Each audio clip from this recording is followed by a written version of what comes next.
Welcome to Clued in Mystery. I'm Sarah. And I'm Brooke, and we both love mystery. Hi, Brooke. Hi, Sarah. Today we're continuing the discussion about paranormal mysteries, and we have a treat. We have an author interview. I'm very excited to introduce Naomi Kuttner. She's a cozy mystery and fantasy writer living in New Zealand. When she's not busy raising her twin son and daughter or writing, Naomi spends her free time surfing, wing foiling, and retrieving her shoes from Max the dog. Her Shadow Kingdom series is a blend of urban fantasy and Norse mythology, and she's currently working on book 3 of a cozy mystery series set in New Zealand. Welcome, Naomi. Thank you so much for joining us today. Hello to everyone. It's lovely to be here. So, Naomi, why don't we start with you telling us about this series that starts with the book, The Retired Assassin's Guide to Gardening? Sure. So about 2 and a bit years ago, my twins were born, and one night in the middle of the night, I found myself reading the Thursday Murder Club, as a lot of people were around that time, and it just seemed like the perfect blend of coziness with a bit of murder sprinkled in, and I thought, this is what I need in my life right now. I'm getting woken up 4 or 5 times a night. I need some kind of outlet. I think I could write one of these. So that was kind of the genesis of the series. And I started off writing it by hand, sort of in the moments that I had in between keeping, my twins alive. And to be honest, the first book was finished by the end of the year, and I do not remember too much of writing it. It's a little bit of a blur, but I had this great nostalgia for New Zealand. I was born here, I grew up here, but even so, I felt this huge nostalgia for the New Zealand of my childhood. So I set this murder mystery, a paranormal murder mystery, in a fictional town on the west coast of New Zealand. I grew up in a small town as well. And I just put in all my favorite bits of New Zealand. I try to make it as Kiwi. It's another name for New Zealanders. It's our national bird. As Kiwi as possible. And I really had a lot of fun with it. And then now it's grown to 2 books, and I'm working on the third book. And the ghosts, yeah, well, we can talk about the ghosts. I think that's what we're going to be mainly talking about. But that was really the genesis of the series. I love that you also grew up in a small town, as did I. And I really felt that when reading your book, of that, this is something that you felt very acquainted with, and you knew how to put in the little details that only someone who lived there would know these little things about the town. And it's lovely. But as you mentioned ghosts, that is where we would like to take this. And what drew you to writing paranormal mystery rather than, you mentioned Thursday Murder Club? There's no paranormal elements in that. What made you decide to go that route? I think it was the sort of the seed of an idea, because the main character in these novels is Dante, who's a retired assassin. He's retired from MI6, and he's come to the opposite side of the world to try and live a quiet, normal life. And if you read the books, you'll see this is very difficult for him, and the life he ends up living is far from normal. But I had the kind of the seed of the idea. It's funny thinking back on how things come from, where they come from. I had this sort of idea of an assassin and a kid who can see ghosts, and the assassin being on holiday somewhere, and the kid freaking out because he can see all the ghosts, and the assassin thinks it's for a completely different reason. He thinks he's been recognized or something. And that was the sort of seed of the idea. And those two characters grew into Dante Reed, and the other character is Charlie, who is a New Zealander.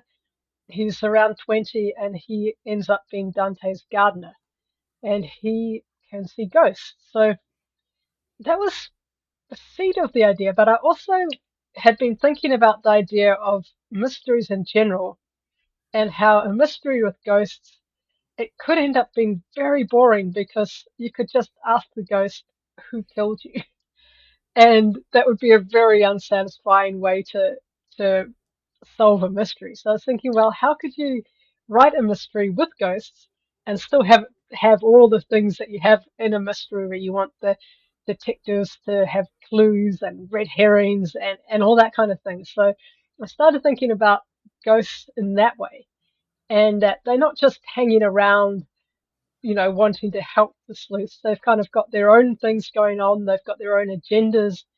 They're kind of like the people they were in life. So they're not always truthful. They're not always helpful. And even perhaps if the victim of the murder is there, they may not know who killed them. Like, they may have been attacked at night. They may have been poisoned. So possibly if you could speak to the ghost of someone who's been murdered, they may not even be able to help you all that much solve the crime. So it was that idea that I wanted to explore, and that's part of why the ghosts showed up in this series. If you think about it, one of the great mysteries of life is death and what happens after it. So, I mean, I just imagine what might happen and what might be, kind of nice to happen, that you could actually talk to people after they go. Nobody actually knows, but that's just added another dimension to the mystery. Well, and so that leads really nicely into my next question, which is about, in paranormal mystery, there's often more than one mystery unfolding. You've got the crime itself, but there's also that question of what's happening at the supernatural level. So, how do you approach balancing those two threads in your writing? Well, it's interesting because in mysteries where there are no ghosts, I was thinking the other day about, say, Murder on the Orient Express. That story, the murder happened off the page and quite a few years ago. It was a tragic case of a little girl, and but that murder kind of haunts the pages of the story. Like, you can't get away from it. It colors everything that's happened. There's these people, I can't remember how many were. I think there were 12 people whose lives had just been completely destroyed by these tragic events. And they, even though, there are no ghosts in Agatha Christie, the victim still haunts the story in a way because she's on everyone's minds.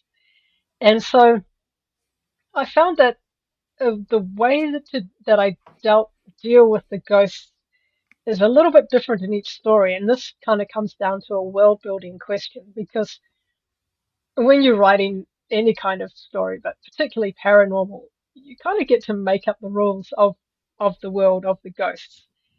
And I confess I cheated a little bit in that the main character, Charlie, who can talk to ghosts, he's still figuring out the rules. So I kind of gave me a chance to figure out the rules a bit as I went.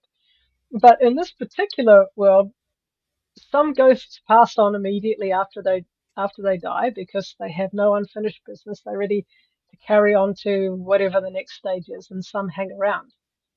And so, like in the first mystery, they're trying to find the victim to find out what she can tell. In the second mystery, the victim actually just passes on. He's lived a good life. He's ready to carry on. And so, what I think, dealing with the supernatural element, um, there's first the mechanics of the mystery, as in what can you learn from these ghosts, as you could with any other witness, except these witnesses happen to be dead.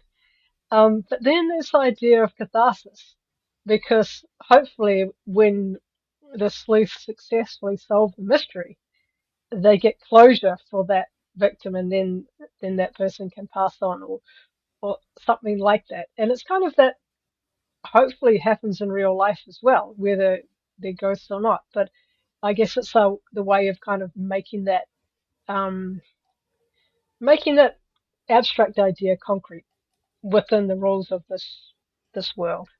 So that answers your question. No, that's great. Thank you. Naomi, do you think that adding the paranormal elements to a murder mystery changes the role of the sleuth or the detective? Yeah, it definitely does. Well, I guess I better backtrack a little bit, because in this particular series there are actually three sleuths. So there's Dante, who's a retired assassin, and he has his particular set of skills. And he also has some massive blind spots to do with interacting with normal people because he hasn't really done much of that. And then there's Charlie who can speak to ghosts and is also, I don't know, I think of him almost, he's a very lovable, quite innocent character. So he's not really there with all the sneaking around and deception.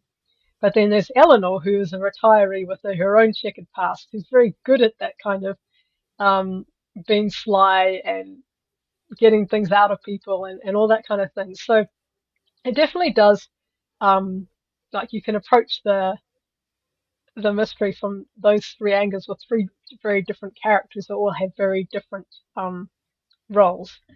I think it does change the role because a lot of the evidence that, say, Charlie, who can talk to ghosts, the evidence that he gets is in no way admissible in any kind of court of law. You can't say, oh, well, the ghost of so and so told me this thing. So while the sleuths may have an added layer of inside knowledge, they still then have to go and find all the evidence to be able to prove it and to get this person to either reveal their own guilt through their actions or to get them to a drawing room scene where they sort of point the finger at the guilty person. So yeah, it does add an added layer, and there's also a huge potential for irony in it as well because some of the most fun scenes to write are when, say, Charlie is trying to do something, some investigation, a witness interview or something like that. And then he has all these nosy ghosts sort of staring over his shoulder saying, oh, I wouldn't do it like that. No, that's not true. Or, just adding in their two pence. And the poor chap, no one else can hear it, but he can. And it's extremely distracting. So that's definitely part of the fun of writing a sort of invisible chorus that no one else can see. Yeah, yeah, it's a lot of fun as a reader as well. And, then there's the period of time where Charlie doesn't share the information. This is particularly in book one. He doesn't share the information that he's learned because he doesn't feel comfortable sharing that with Dante or the others. So it's almost like evidence that someone has found, but they're not coming forward with it yet. Yeah. Yeah, it is interesting. I didn't really consider all the implications when I was like, right, and there will be ghosts. But there's a lot to unpack, and I kind of have in the book that I'm writing now that takes place. It's the Retired Assassin's Guide to Amateur Theatrics, and it's centered around an amateur production of Macbeth. I had no idea that theatres are incredibly superstitious, allegedly haunted places. There's all these superstitions dating back hundreds of years. Like, for instance, when a play is happening, you always have to, when everyone leaves for the night, you have to put a ghost light in the center of the stage.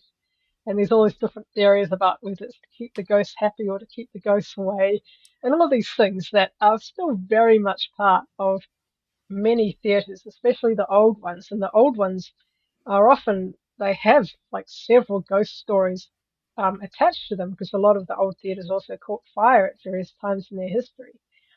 And then Macbeth, I recently did a tour of one of the theatres in Auckland, which is a gorgeous theatre from the 1920s. It's kind of made up to look like the Taj Mahal with a night sky, and it's quite a rare example of that kind of architecture. And the guide was talking about the Scottish play, and that's because Macbeth is considered such an unlucky play that you're not even allowed to say the name Macbeth inside a theatre unless you're actually during the play, rehearsing the play on stage. So there's all these wonderful superstitions, and you can really tap into this rich mythology, probably going back as long as humans have been telling stories about ghosts and hauntings and drama and all of that. So it's really fun to explore. Yeah, it sounds like it's a lot of fun to write that particular book, but it also sounds like it's pretty fun to write your series.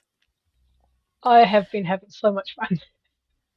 I don't know if I should be allowed to be having this much fun, but I have been.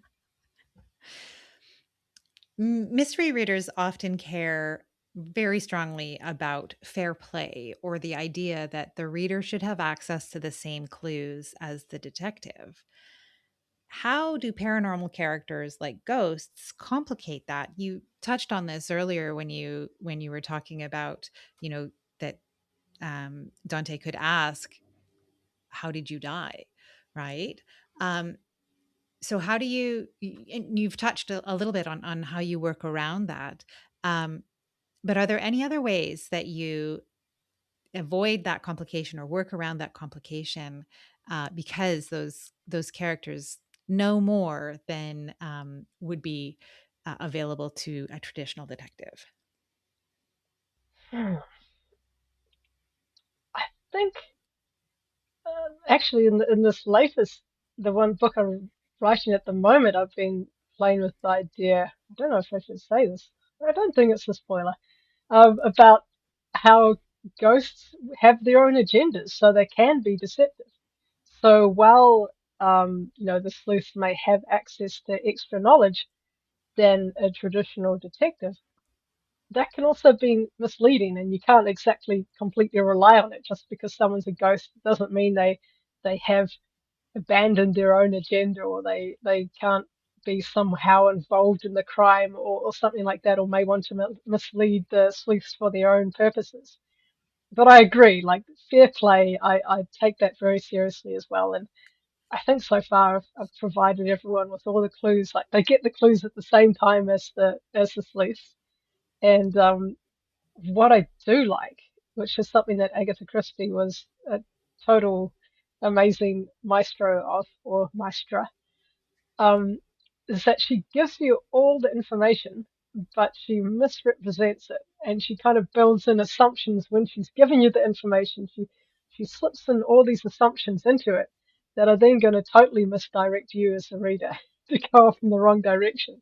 And then at the end, when Poirot or Miss Marple gives her summing up, you see how they took the same information as you, but without making assumptions, they came to the right conclusion.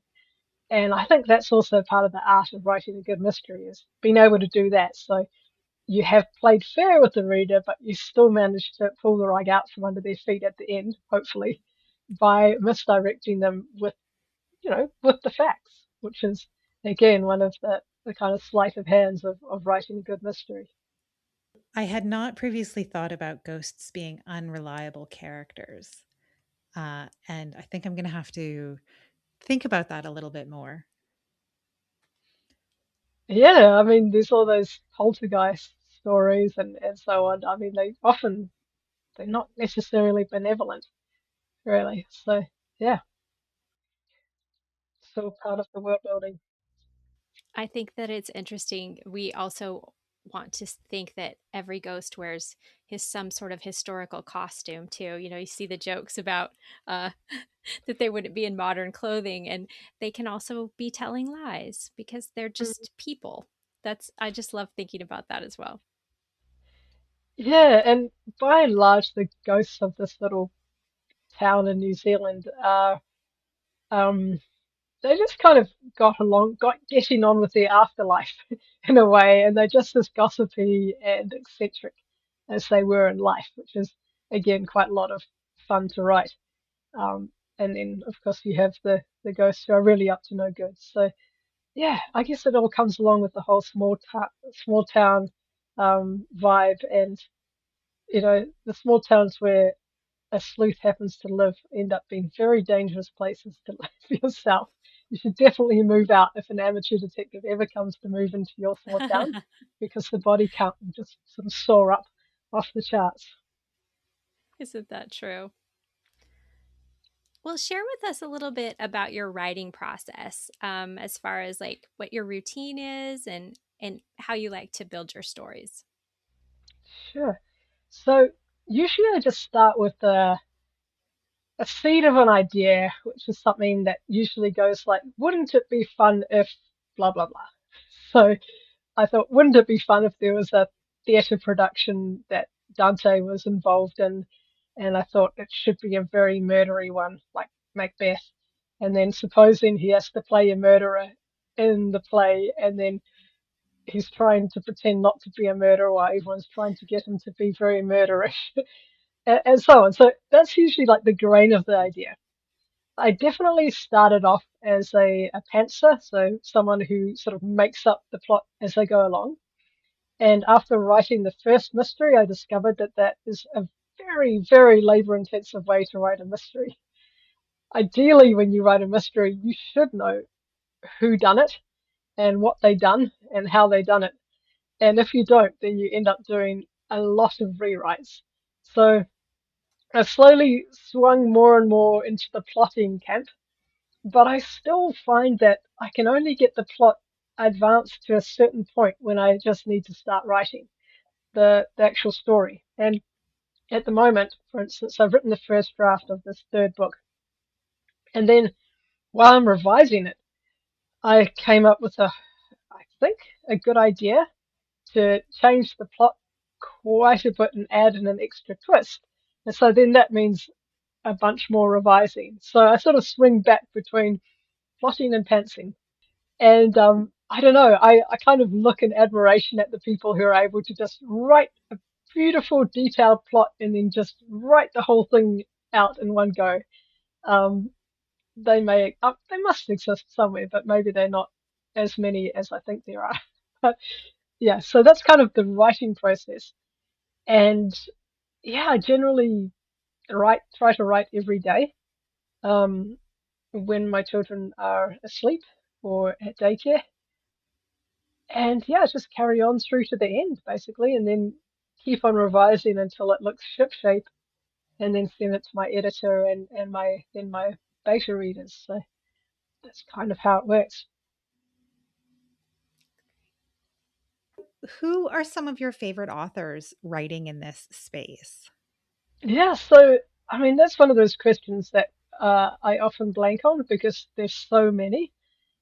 But when I think about it, I was thinking about when when I first started to really love mysteries. And first I thought, okay, it was when I started reading Sherlock Holmes, as everyone does when they, well, not everyone, but lots of people do when they just starting off into the mystery genre. Yeah, it's Sherlock Holmes, and it's great stuff. It's really fun. Then I thought, actually, earlier than that, I used to read a lot of Enid Blyton, a lot of Famous Five, Secret Seven, Fantastic Four, with Timothy the dog, and the murderer, like the not the they didn't have any murders, but the villains would be like they'd overhear these conversations, which like be like blah blah blah at midnight tonight, blah blah blah. We'll meet down by the old castle and stuff like that. So I think that was probably my earliest mystery reading, and also Tintin. I mean, Tintin, the cartoons are often mysteries, and they're so much fun.